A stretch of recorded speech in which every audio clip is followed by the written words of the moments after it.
Oi, Juliana, tudo bom? Bem-vinda, bem-vindos os que estão chegando aí para mais uma live. O que deveria ser a segunda parte da live da semana passada, né? Mas eu já adianto que nós tivemos um problema técnico na semana passada e perdemos 3/4 daquilo que havia sido apresentado aqui.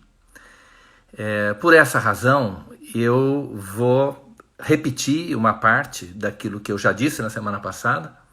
É até bom, porque essas ideias vão se fixando melhor. E depois, havendo tempo, eu vou tratar especificamente dos fundamentos da decisão proferida pelo Supremo.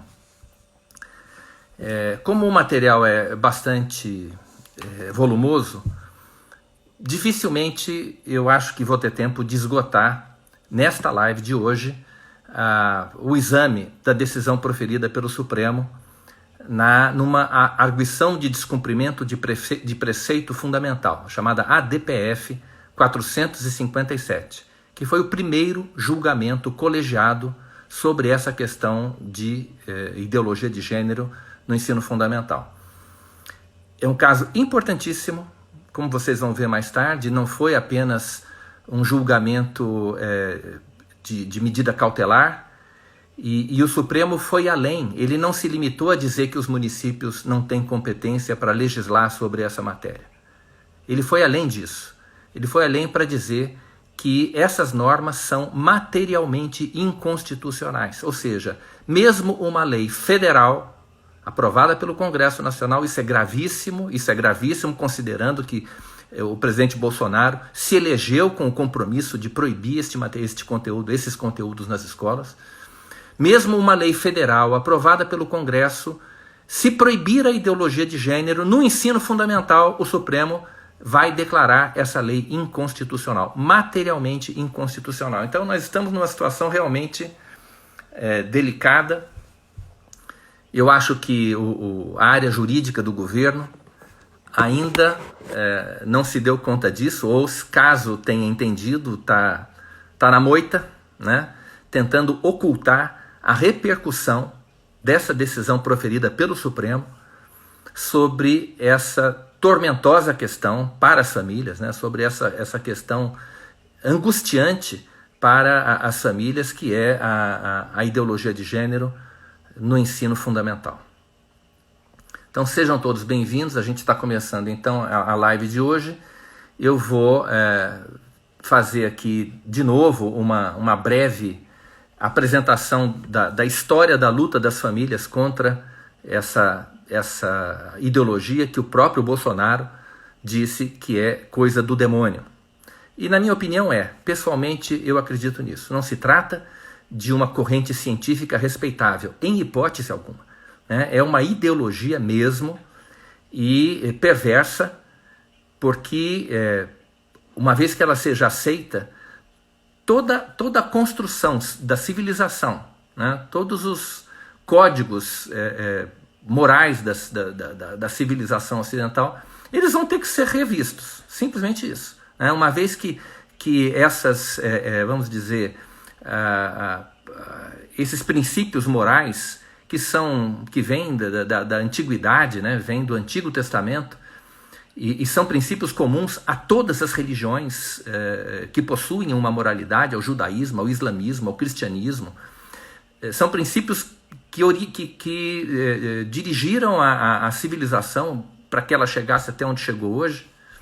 Tudo isso foi construído em cima da biologia, em cima da lógica, de uma lógica binária, né? Macho e fêmea, que é a lógica da biologia. E tudo isso agora está ruindo, vai ter que ser modificado, né? E é isso que o sistema de ensino vem buscando fazer, né? Vem tentando criar uma massa de pressão social para que esses princípios morais, que são os princípios da nossa religião, da religião cristã, mas não apenas, né, sejam destruídos e seja reerguida sobre esses escombros uma nova moralidade. Sabe Deus o que vai ser. Enfim, é isso que a gente vai falar a partir de agora. Bom, como eu disse na semana passada, essa temática das chamadas questões de gênero já está circulando pelas tubulações do ensino do sistema educacional há muito mais tempo do que a gente imagina, né? Pelo menos, aqui eu tenho um documento que foi aprovado pelo MEC em 1997. É o Caderno de Orientação Sexual dos Parâmetros Curriculares Nacionais. Nesse caderno de orientação sexual, vamos ver aqui, eu espero não cometer os erros que eu cometi na semana passada. Será que eu consigo... Talvez eu não consiga aqui. Nesse documento, puxa vida, como é que eu faço para achar?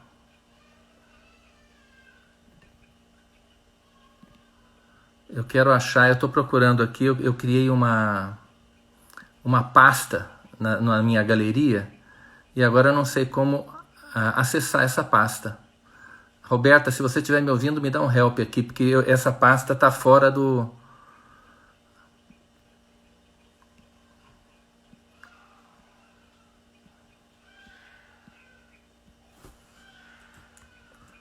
Peço um pouco de paciência aí para quem está ouvindo, porque eu estou com dificuldade aqui.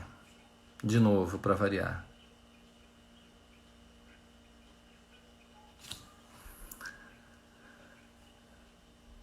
Deixa eu ver se a Roberta me ajuda aqui. Pasta não vai aparecer, então eu realmente vou ficar numa dificuldade aqui. Pensei que essa pasta fosse aparecer. Mas, veja, no Caderno de Orientação Sexual, esse documento que vocês estão vendo, esse trecho que eu transcrevi, no Caderno de Orientação Sexual dos Parâmetros Curriculares Nacionais, que foi um documento editado pelo MEC em 1997, está muito claro, aliás, esse caderno tem um capítulo inteiro dedicado às questões de gênero, 1997. Então, está escrito nesse capítulo que o uso desse conceito de questões de gênero permite abandonar a explicação da natureza, ou seja, da biologia, como sendo a principal responsável, pela grande diferença existente entre os comportamentos e lugares ocupados por homens e mulheres na sociedade. Eles descartam completamente a visão, a perspectiva da biologia, da natureza. Essa diferença, historicamente, tem privilegiado os homens, na medida em que a sociedade não tem oferecido as mesmas oportunidades a ambos. Vejam, a questão é puramente política. O objetivo de se incluir essa temática no ensino, né, no ensino fundamental, no ensino médio, é exclusivamente político. Uma vez que os homens têm sido privilegiados pelo enfoque biológico da biologia. Continuando, a discussão sobre relações de gênero tem como objetivo combater relações autoritárias, questionar a rigidez dos padrões de conduta estabelecidos para homens e mulheres e apontar para a sua transformação. Veja, o objetivo é puramente político. Eles não querem que os estudantes conheçam a realidade, se apropriem deste conhecimento para poder formar um julgamento crítico, fazer um juízo crítico acerca daquilo que eles estão aprendendo, que eles estão ensinando, que lhes está sendo ensinado. Não. O objetivo é puramente político, é combater relações autoritárias, ou melhor, o que eles chamam de relações autoritárias, né? O que eles chamam de preconceito e o que eles chamam de discriminação. Porque, na cabeça dessas pessoas, algumas discriminações são inaceitáveis. Mesmo as discriminações justas são inaceitáveis. Então, posteriormente, quando foram aprovadas as conclusões da Conferência Nacional de Educação em 2010, este tema foi também discutido nesse documento, nessa conferência, e deixa eu ver se eu acho aqui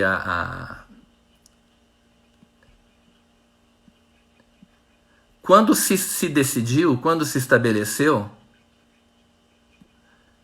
isso aqui, vejam, uma das conclusões da Conferência Nacional de Educação de 2010 era no sentido de que as políticas públicas em relação às questões de gênero e diversidade sexual deveriam introduzir e garantir a discussão de gênero e diversidade sexual na política de valorização e formação inicial e continuada destinadas a profissionais da educação, visando, novamente aqui um objetivo político, visando ao combate do preconceito e da discriminação. Ninguém está preocupado com ciência.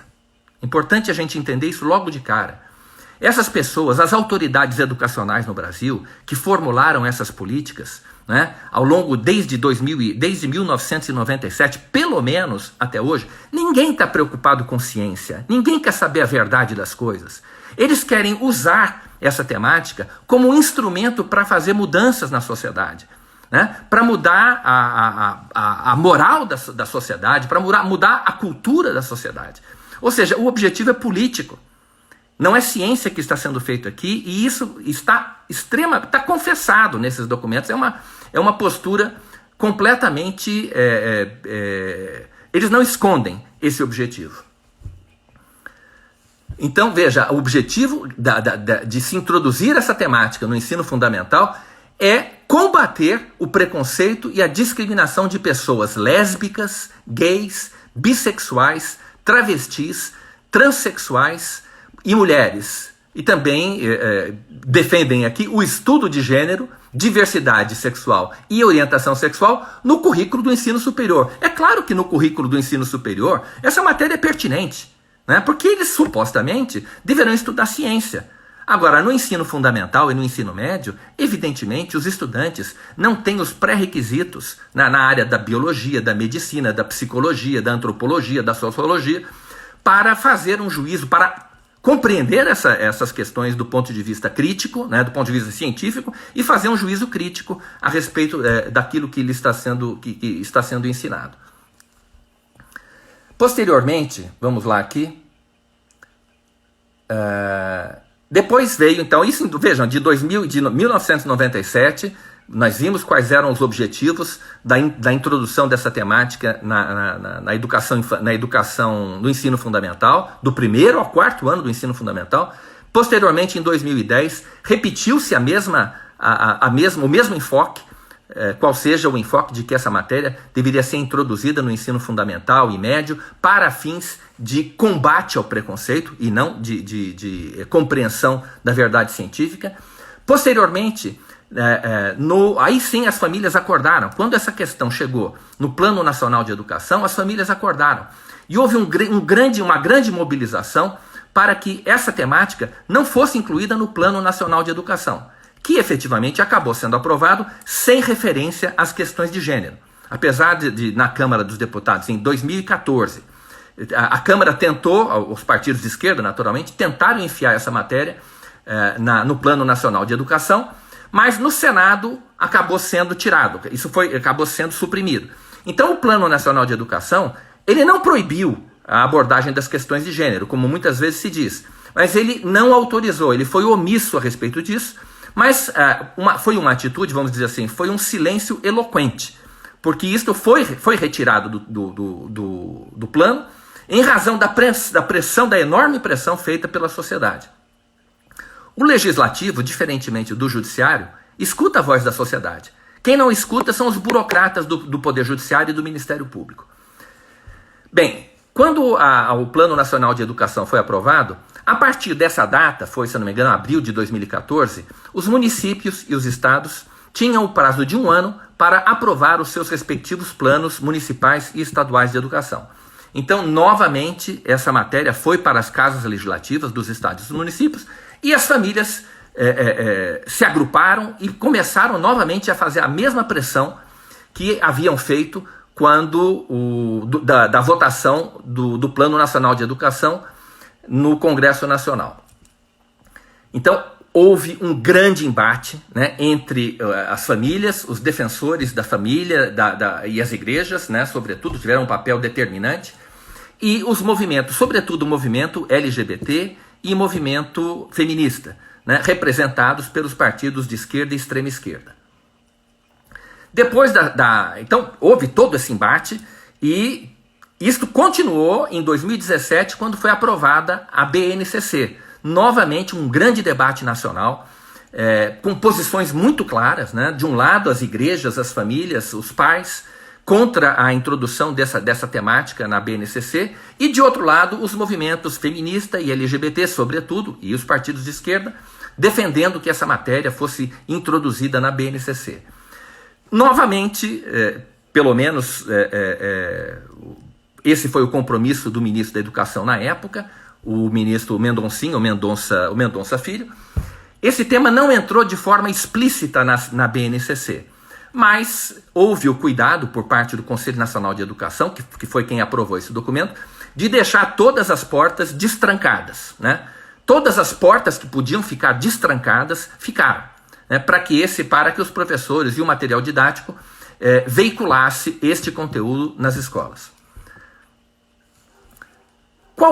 Ao longo desse tempo, qual era a atitude dos defensores da ideologia de gênero? Isso é um dado importantíssimo e eu preciso chamar novamente a atenção para esse aspecto. Eles fizeram um combate muito forte, né? Houve uma mobilização muito forte contra as famílias, né? Eles efetivamente se mobilizaram. Perderam, no legislativo eles perderam praticamente todas as batalhas, não é? Mas a certa altura, né, isso aconteceu, se eu não me engano, em São Paulo, na Câmara Municipal de São Paulo, uma professora fez uma declaração que eu considero absolutamente correta, absolutamente correta. Ela disse isso que vocês vão ouvir agora. A questão do gênero na educação é uma coisa que é muito difícil de ser trabalhada nas escolas. Eu trabalho na educação infantil e, para quem não sabe como, eu quero que me procure, porque eu tenho feito um projeto sobre questão de gênero com os meus alunos de 5 anos. E nós estamos trabalhando com as coisas simples que eles trazem de casa, que são os papéis, né, masculino e feminino, que eles têm nas casas dele. Então, na verdade, o que eu queria deixar de recado aqui é que a questão de gênero está sendo trabalhada nas escolas. Está sendo trabalhada nas escolas. São poucas pessoas que querem falar sobre isso, mas aquelas que querem estão fazendo com muita dedicação. Se a palavra gênero não estiver no plano, isso não vai sair das escolas. Se a palavra gênero não estiver no plano, isso não vai sair das escolas. Pelo menos no que eu garanto na minha prática, o que eu vejo das minhas colegas, porque o que a gente viu aqui, eu tenho uma péssima impressão do que vai acontecer com o plano depois que ele passar no plenário e chegar ao prefeito. E não sei se a gente tem alguma esperança que o prefeito tenha um posicionamento diferente desse, com toda essa pressão que está acontecendo. Então, nossa função nesse momento, acho que é aumentar a pressão. Dentro das escolas, nós estamos tentando fazer isso. Agora teve a avaliação institucional da educação infantil e esse era um tema que foi discutido. Nós estamos empoderando as professoras para poder trabalhar com isso, independente do nome que elas deem, independente do nome que o plano municipal coloque, para trabalhar com a diversidade, para trabalhar com o empoderamento e contra o machismo e a discriminação. Bom, é isso que eles estão fazendo. Já estavam fazendo na época e continuam a fazer agora. Nós podemos aprovar todas as leis que nós queremos. Eles estão fazendo isso. O problema acontece na sala de aula, né? E o que significa, né, quando professores dizem, quando os professores dizem que, como acontece nessa foto, professores dizendo que, né, sou professora e vou falar de gênero para seu filho e sua filha. O que eles querem dizer com isso? Eles estão falando de ciência? Eles estão dizendo assim, não, nós vamos ensinar como a visão da biologia, nós vamos ensinar a visão da psicologia, nós vamos ensinar a visão da sociologia para o seu filho a respeito dessa questão.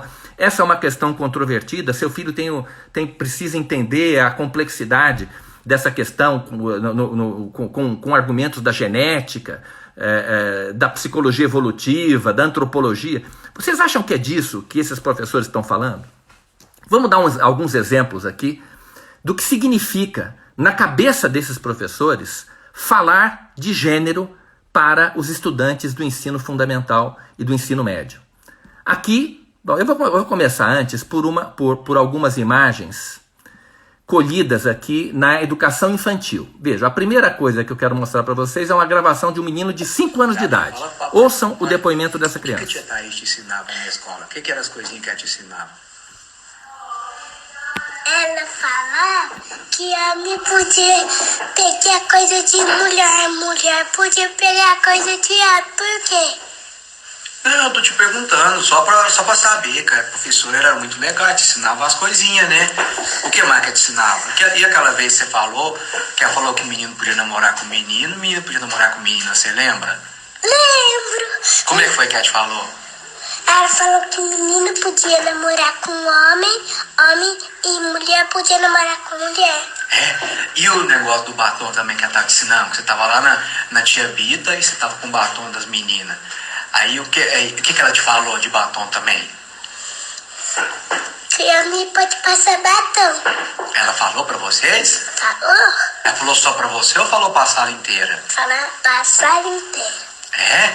Ah, então tá bom. Termina de almoçar aí, senta aí pra você comer. Bom, isso aqui... O que mais também que ela falou, Davi? Ela falou que homem pode usar roupa de mulher. E que homem pode usar sutiã e calcinha e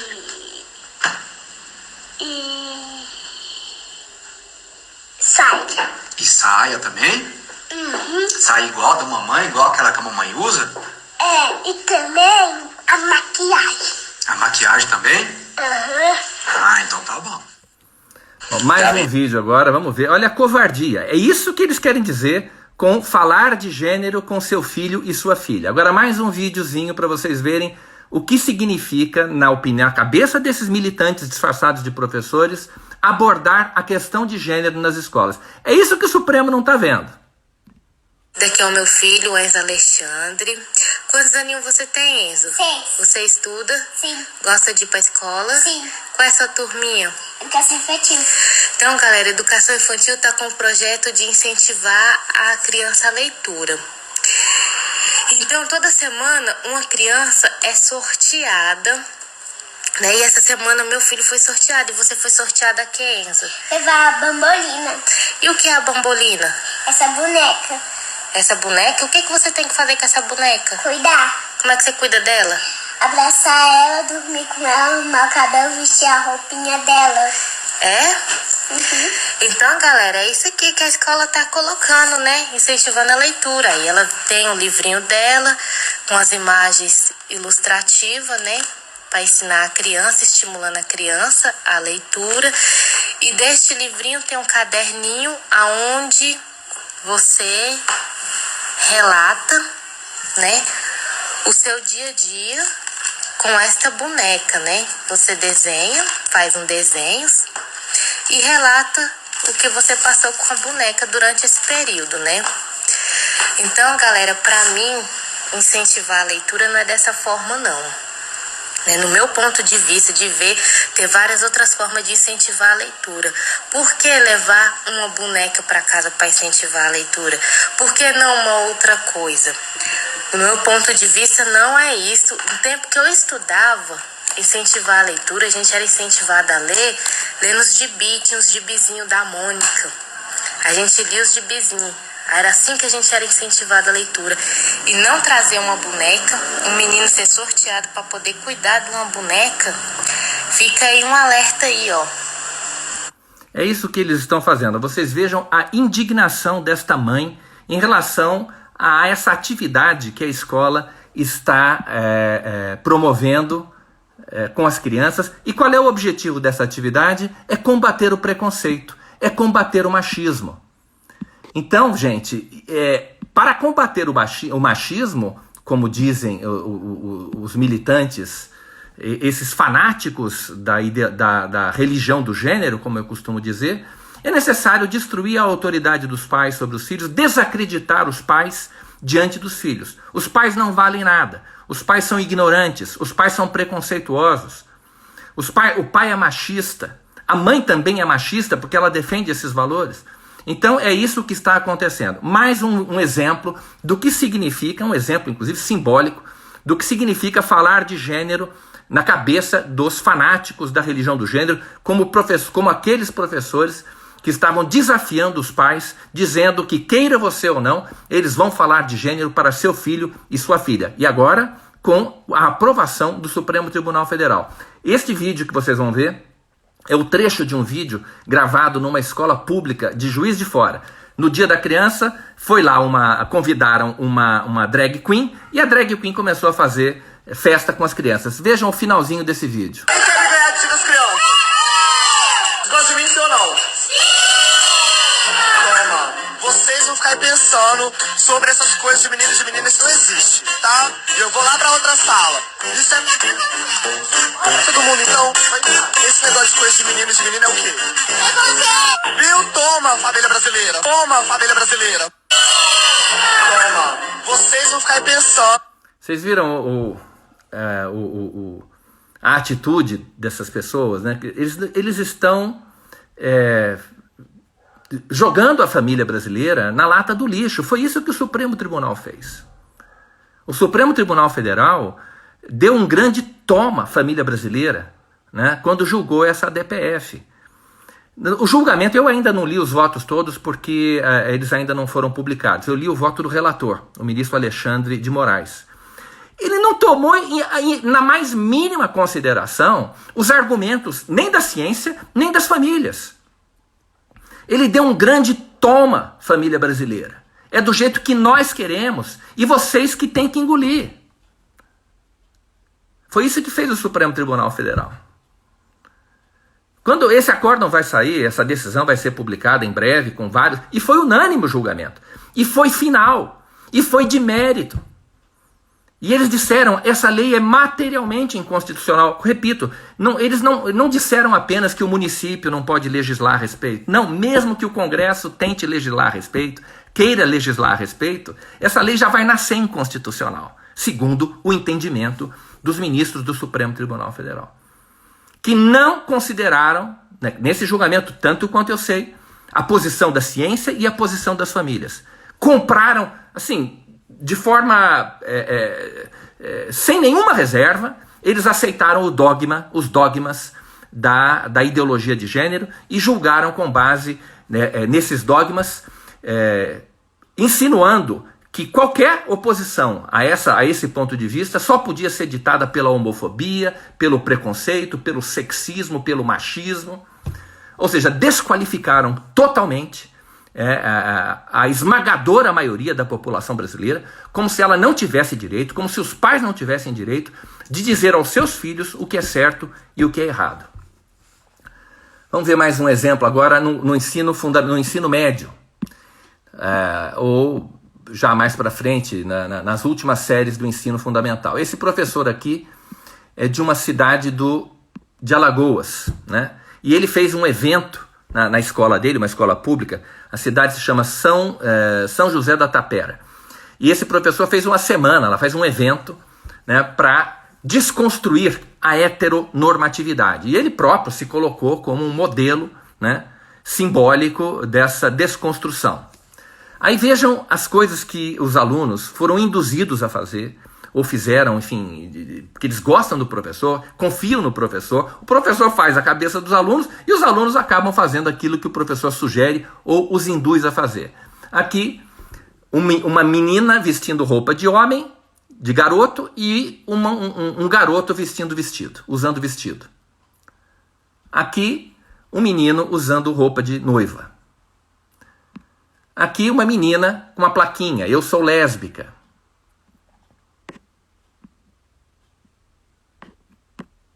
Sou travesti, eu sou homem cis. Vejam, todos os conceitos, né, já aceitos de maneira absolutamente inconteste, né, como se fosse uma verdade divina, como se não houvesse controvérsias a respeito dessas questões.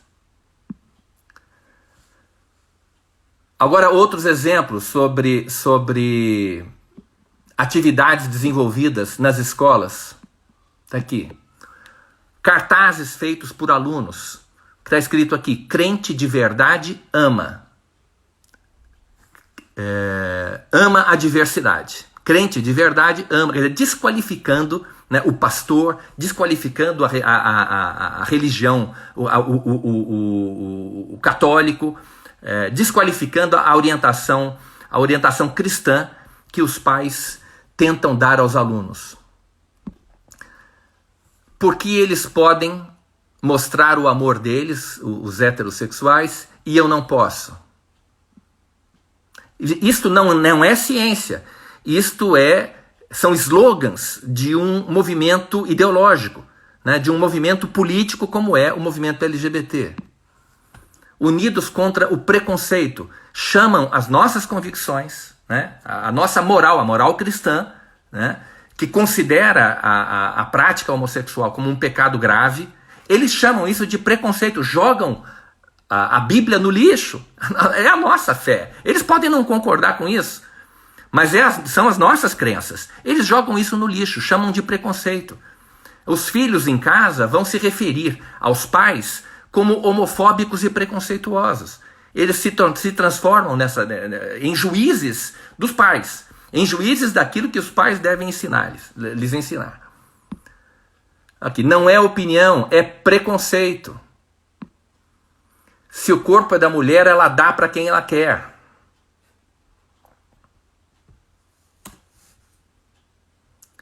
Inclusive para outra mulher. Essa é a moralidade subjacente, esta é a moralidade subjacente ao que eles chamam de questões de gênero. É esta moralidade, porque isso é valor moral, né? Você pode não concordar com isso, mas isso é uma moral. E é essa moral que as escolas estão transmitindo aos nossos filhos a pretexto de falar de gênero, a pretexto de combater o preconceito. Diga não ao preconceito, aceite o amor. Vejam, e é sempre em nome de um valor elevado, o amor. Quem é contra o amor?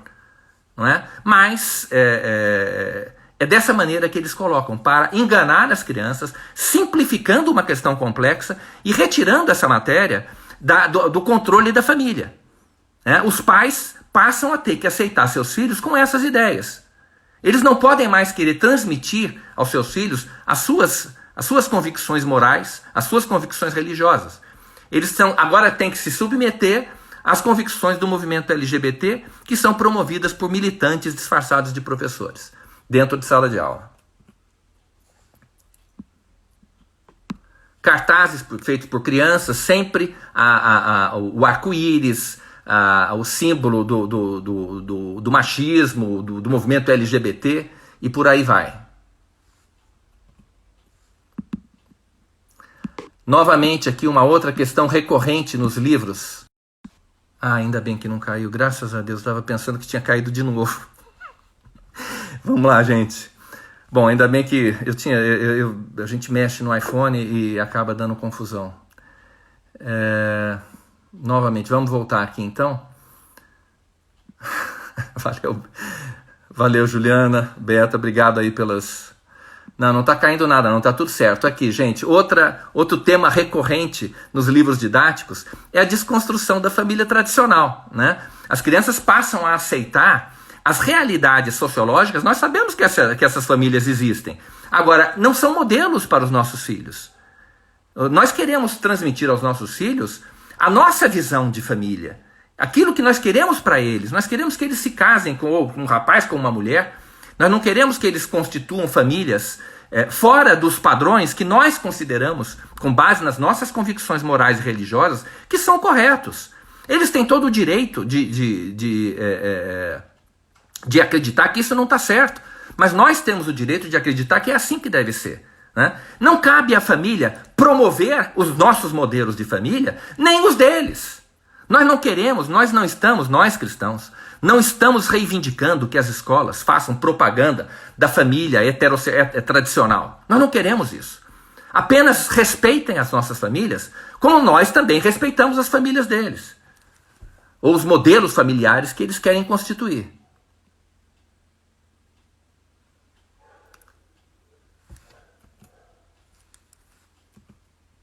Agora, aqui um vídeo que eu não consegui exibir a semana passada, porque confusão aqui, que não deu certo. Mas agora eu vou mostrar o vídeo que eu queria mostrar na semana passada para vocês. Espero. Ah, não vai entrar, não vai entrar. Ai, que pena, gente do céu. De novo, aconteceu a mesma coisa que tinha acontecido na semana passada. Porque eu criei uma pasta separada. Eu não podia ter feito isso. Mesmo problema que eu tive. Cada etapa de ensino. Bom, vamos passar para frente.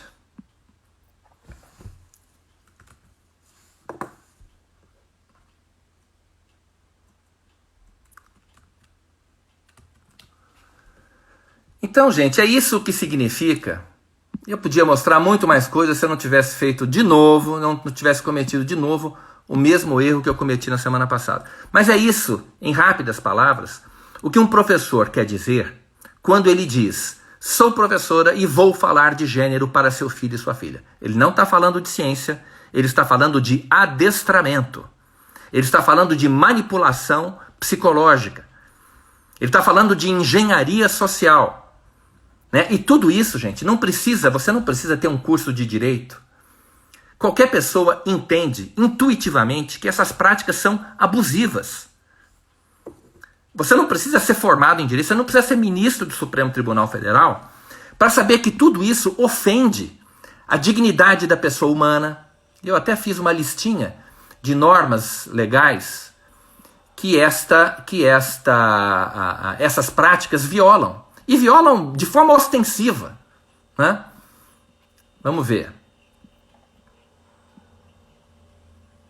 Está aqui.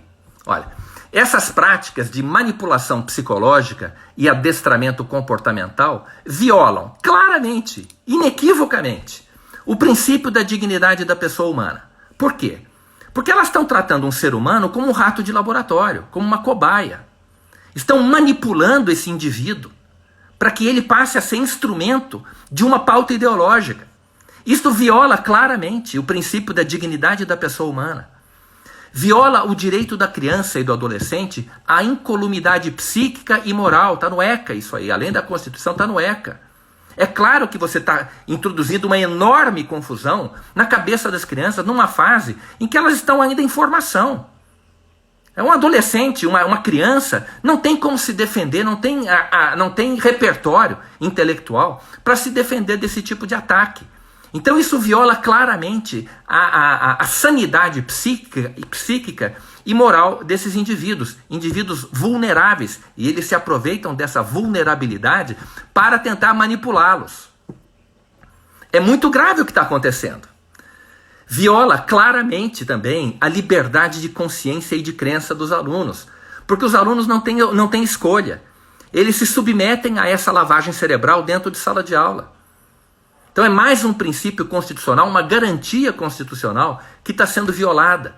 Viola o direito dos pais sobre a educação religiosa e moral dos seus filhos, está previsto na Convenção Americana de Direitos Humanos, também que conhecida como Pacto de São José da Costa Rica. Né? O pacto diz assim: os pais têm direito a que seus filhos recebam a educação religiosa e moral que esteja de acordo com as suas próprias convicções. Esta lei, este tratado internacional sobre direitos humanos, tem força de lei no Brasil. E o Supremo simplesmente jogou no lixo a Convenção Americana sobre Direitos Humanos. Aliás, essa decisão, pelo menos o voto do ministro Alexandre, nem menciona a Convenção Americana de Direitos Humanos. Nem trata, nem para rebater. Nem se diga que a convenção estaria impedindo. Não, nem isso. Simplesmente ignoram um tratado internacional sobre direitos humanos. E viola também, gente, ou melhor, essas práticas configuram ato de alienação parental. Eu vou mostrar para vocês aqui o que diz a lei, o artigo 2º da lei que trata dos atos de alienação parental. Vamos lá. Tá aqui, peraí. Veja só. Olha que interessante. Considera-se ato de alienação parental a interferência na formação psicológica da criança ou do adolescente, promovida ou induzida por um dos genitores, pelos avós ou pelos que tenham a criança ou adolescente sob sua autoridade, guarda ou vigilância, que é o caso dos professores, é o caso da escola, né? Então, considera-se ato de alienação parental a interferência na formação psicológica da criança ou do adolescente para que repudie ou que cause prejuízo, para que repudie genitor ou cause prejuízo ao estabelecimento ou à manutenção de vínculos com este. É claro que se um professor desacredita a autoridade do pai, se o professor faz o aluno pensar que o pai dele ou a mãe dele é preconceituoso, é homofóbico, ele está prejudicando a manutenção de vínculos entre o estudante e seus pais. Continuando o parágrafo único. São formas exemplificativas de alienação parental, além dos atos assim declarados pelo juiz ou constatados por perícia, praticados, são formas exemplificativas de alienação parental, praticados diretamente ou com auxílio de terceiros. Inciso 2º, dificultar o exercício da autoridade parental. Evidentemente que todas aquelas práticas que a gente viu, né, professores que fazem os alunos escreverem cartazes como esse aqui, por exemplo, né, como esse cartaz, diga não ao preconceito, aceite o amor, ou então aqui, se o corpo é da mulher, ela dá para quem ela quiser, inclusive para outra mulher. Evidentemente que isso dificulta, cria dificuldade para, como diz a lei de alienação parental, cria dificuldade para que dificulta o exercício da autoridade parental sobre aquela criança. Então é evidente que esses atos que nós acabamos de mostrar, essas práticas chamadas pedagógicas, né, que nada mais são do que, como eu disse, adestramento e manipulação psicológica, é evidente que tudo isso dificulta o exercício da autoridade parental. Gente, quem é pai, quem tem filho, sabe como é difícil educar um adolescente. Né? Como nessa época tudo é mais complicado, eles querem ter opinião própria e contestam as suas ordens. Né? E agora eles têm também o apoio dos professores para fazer isso. Supostamente da autoridade da ciência, porque eles se apresentam com essa autoridade da ciência. E colocam os pais na condição de agressores, de homofóbicos, de preconceituosos, de ignorantes. Né? Então o negócio é tão sério, né, que a gente fica pensando como é que o Supremo disse que isso está ok? Como é que o Supremo disse que tudo bem, que nós não podemos proibir isso nas escolas? Vamos lá. Então, como eu disse, qualquer pessoa que tenha um pingo de experiência de vida, um pingo de experiência e intuição jurídica, percebe que isso é ilegal, que essas práticas são ilegais, são ilícitas e abusivas.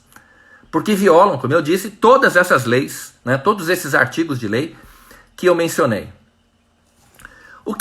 Vejam qual é a visão que o fanático da religião do gênero tem sobre as nossas posições. Sobre essa imagem que eu estou mostrando para vocês aqui, ela é aquela história, a imagem que vale mais do que 1000 palavras, né?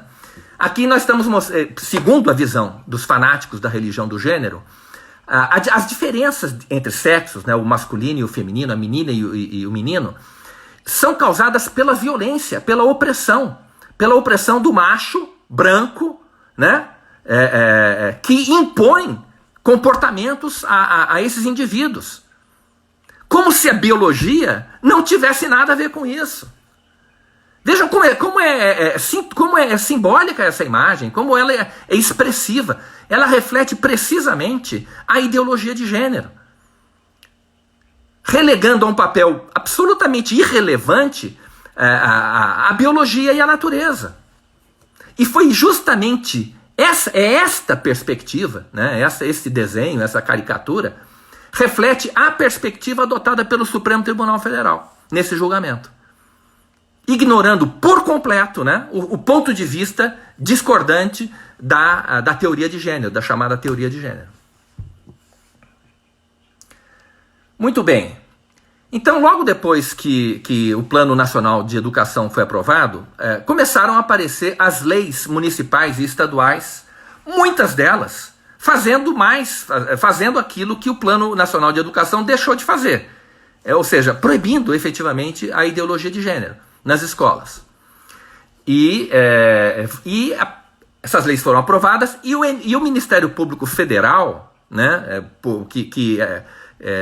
cujo expoente na época era o Janot e a Débora Dupraça, eram 2 expoentes do Ministério Público Federal, começaram a ajuizar arguições de descumprimento de preceito fundamental contra essas leis no Supremo Tribunal Federal, sabendo que lá eles iam ganhar. Evidentemente, a visão progressista dos ministros do Supremo é conhecida, né? Eles rezam a mesma cartilha. Débora Duprá, Luiz Roberto Barroso, Fachin, Alexandre de Moraes, todos eles rezam a mesma cartilha progressista, né? Que olha para as famílias e só falta vomitar, porque tem nojo da família, tem nojo das igrejas. Tratam essa camada da população brasileira como lixo, como se não tivesse nenhuma importância. Essa é a verdade. Infelizmente, eles vêm tratando as famílias dessa forma. Então, leis foram aprovadas em Palmas, Londrina, e uma lei também, em 2017, foi aprovada no município do Novo Gama, em Goiás. E nós já estamos terminando aqui, a gente vai chegar só nessa, porque são 45 minutos já de live. E a lei do Novo Gama é uma lei foi uma lei até bem redigida, né, para os padrões da legislação municipal, muitas delas de redação bastante deficiente. Então, o que dizia essa lei que o Supremo acabou de declarar inconstitucional, né? Era uma lei curta, 5 artigos. Artigo 1º. Fica proibida a divulgação de material com referência à ideologia de gênero nas escolas municipais de Novo Gama. Detalhe, o Novo Gama tem escolas municipais que atuam na educação infantil e no ensino fundamental 1. Né? Se eu não me engano, não tem nem ensino fundamental 2. Ou seja, ele estava falando de crianças de até 10, 12 anos de idade. Né? Fica proibida a divulgação de material com referência à ideologia de gênero nas escolas municipais do Novo Gama.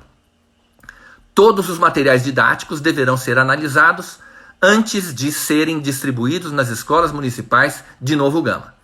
Não poderão fazer parte do material didático nas escolas em Novo Gama materiais que fazem menção ou influenciem ao aluno sobre a ideologia de gênero. Olha que lei até bem redigida para os padrões, como eu disse, daquilo que vinha sendo aprovado nas câmaras municipais.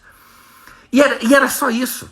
Vejam, o que a lei estava de forma expressa proibindo?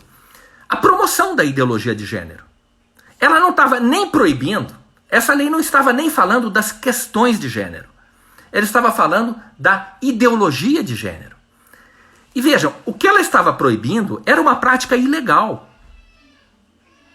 Essa lei, quando ela diz, ou melhor, o sistema educacional, o sistema público de ensino, assim como ele não pode promover uma determinada religião, ele não pode promover uma determinada ideologia.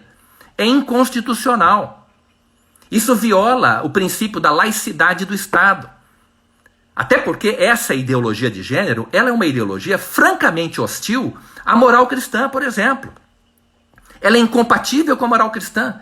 Então, se as escolas públicas estão promovendo essa ideologia, elas estão perseguindo de forma indireta a religião cristã, a sua moral. Ou seja, proibir a ideologia de gênero é aplicar o princípio da laicidade do Estado, é defender a Constituição, é defender o princípio da laicidade do Estado. Só para antecipar. E eu quero, antes de fechar essa live de hoje, que já está com quase 50 minutos, dizer o seguinte, vamos lá. Qual é a diferença entre questões de gênero e ideologia de gênero?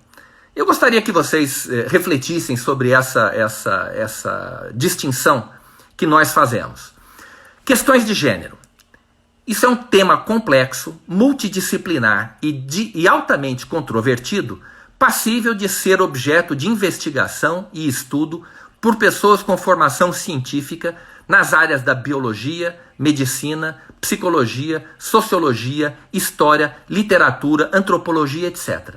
Ideologia de gênero, visão reducionista e dogmática das questões de gênero, criminosamente martelada com fins políticos na cabeça de crianças e adolescentes totalmente incapazes de entender a complexidade do tema por absoluta falta de formação científica nas referidas áreas do conhecimento. Então é isso, gente. Essa é a grande diferença que existe entre as questões de gênero como um campo de investigação científica, mas que não é um campo de investigação científica para criança. Isso é um assunto complexo. Esse livro aqui, esse é um livro interessante, o livro não é um encadernado que foi feito por médicos na época da aprovação da BNCC, discute essa temática de forma científica. Coloca esse material na mão de um aluno, na mão de um estudante da educação, do ensino fundamental, e veja se ele vai entender isso. É claro que ele não vai entender, ele não tem formação científica para isso.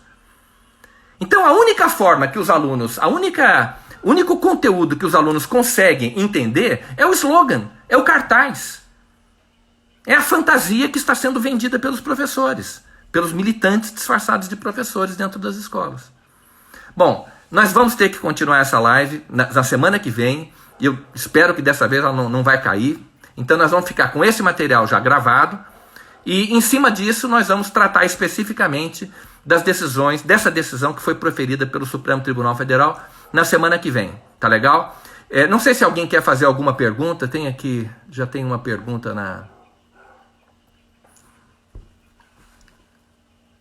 Pois vai falar da escola de João Pessoa. Eu queria mostrar aqui esse vídeo de uma escola de João Pessoa. Dificilmente eu vou achar agora. Eu queria mostrar aqui. Na verdade foi a semana da diversidade que foi realizada numa escola pública de João Pessoa no ano passado. Um caso chocante, assim, o coordenador pedagógico se exibiu para os alunos da escola, de forma absolutamente constrangedora, mas sempre com o objetivo de promover, de naturalizar o comportamento homossexual, servindo de modelo para os estudantes. Vamos ver se eu acho aqui. Eu acredito que não. Já tinha tentado fazer isso na semana passada. É uma pena.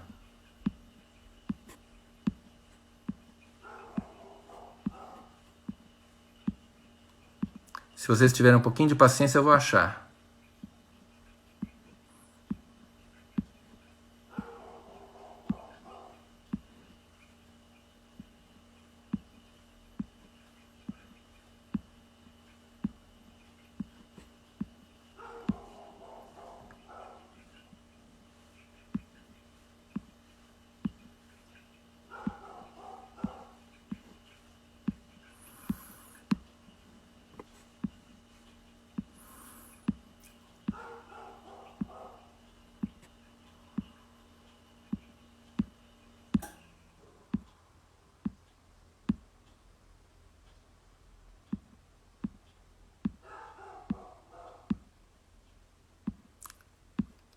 Aguentem firme aí que eu tô achando. Esse é um vídeo chocante, gente, e mostra bem o respeito que esses militantes têm pela família, têm pelos pais. Eles acham que os pais não valem nada, que os pais não têm direito de ensinar seus filhos, de transmitir os seus valores aos seus filhos. É realmente muito, muito, muito agressiva a posição desses militantes dentro das escolas.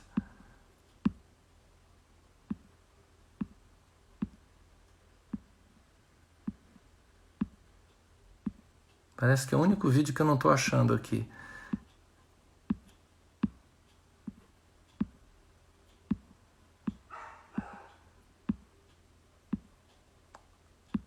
Que erro. Eu não sabia que não dava para acessar uma pasta só aqueles do...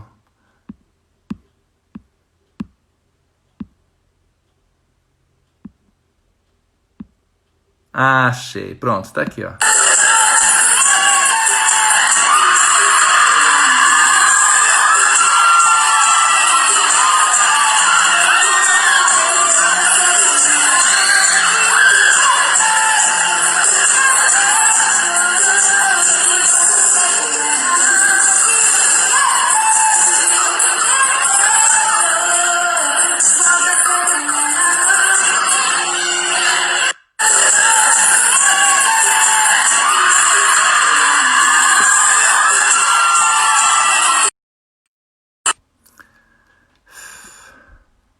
Gente do céu, como é que eu tiro isso daqui agora? Pronto.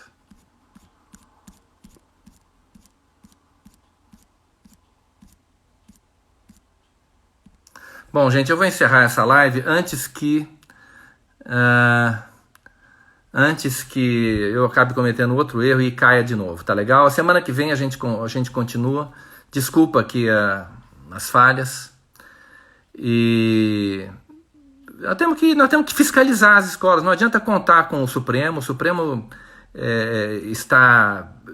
se rendeu à ideologia de gênero, né? Se rendeu ao movimento LGBT. A retórica é toda essa. Dificilmente o Congresso vai poder aprovar uma lei agora, uma lei proibindo a ideologia de gênero, ou seja, nossos filhos estão nas mãos dessas pessoas. E nós precisamos fiscalizar o que acontece dentro da sala de aula. Eu não sei o que o governo vai fazer para proteger os nossos filhos, né? Eu não sei o que o Bolsonaro vai fazer agora, que o Supremo declarou a inconstitucionalidade material de leis que proíbem a ideologia de gênero nas escolas. Eu estou esperando para ver o que o governo vai fazer, né, para proteger as crianças, como o Bolsonaro prometeu durante a campanha.